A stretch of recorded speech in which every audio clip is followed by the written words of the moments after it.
এই কথাটো মই আজি আকৌ এবাৰ ৰিপিট কৰিছো যে লোকসভা নিৰ্বাচনৰ পিছত ৰাষ্ট্ৰীয় ৰাজনীতিত হোৱা এটা যিটো পৰিৱেশ আৰু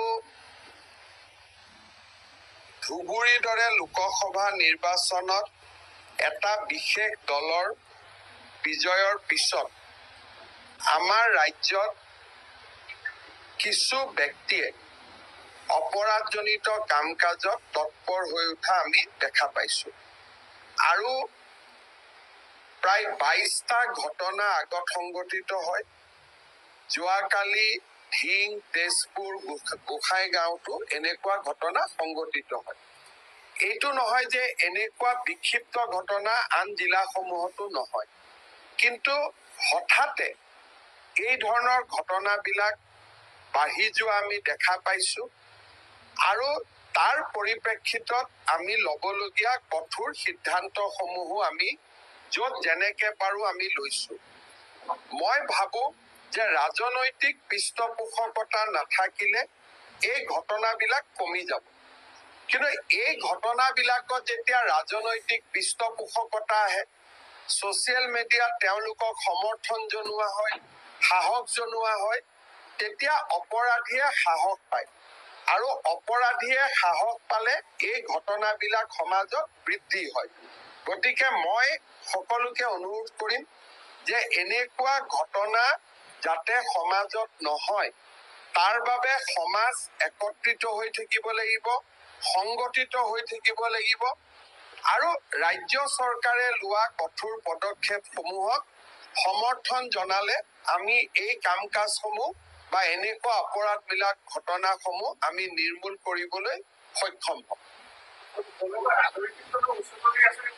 এতিয়া মই উচতনি বুলি মই নকওঁ, আপোনালোকে প্ৰশ্নটো সুধিছে যে কোনোবা বিধায়কে এনেকে কৈছে তেনেকে কৈছে, মই কাৰো ষ্টেটমেণ্ট দেখা নাই।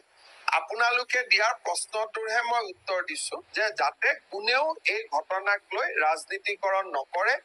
ই এটা সামাজিক অপৰাধ আৰু অপৰাধীৰ বিৰুদ্ধে আৰক্ষী আৰু অসম চৰকাৰে কঠোৰ ব্যৱস্থা লৈছে, লৈ থাকিব। ৰাইজে সহায় কৰিব লাগে। সলিউশ্যন হৈছে এক অসমীয়া জাতি একতা হৈ থিয় দিয়া।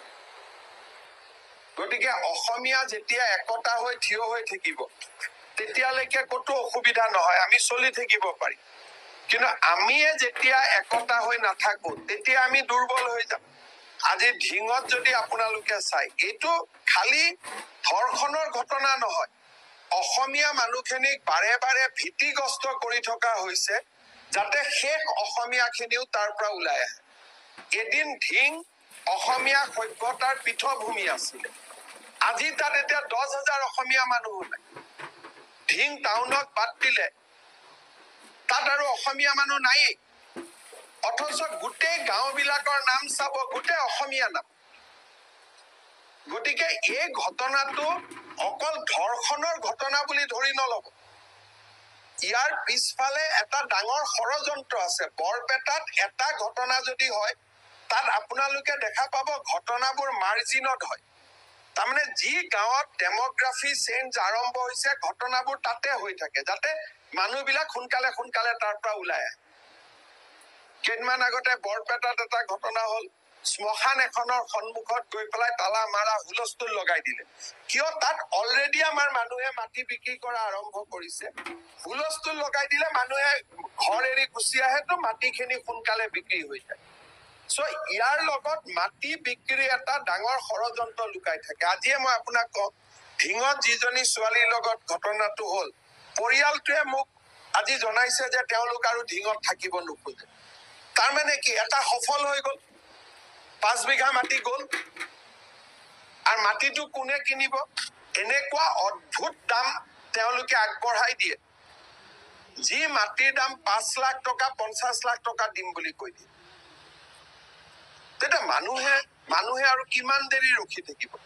ঠিক আছে, যদি 50 লাখ টকা মই পায়ে যাওঁ, নগাঁও টাউনত মাটি এডোখৰ পাম, গতিকে মানুহে 50 লাখ টকাটো লৈ লয়।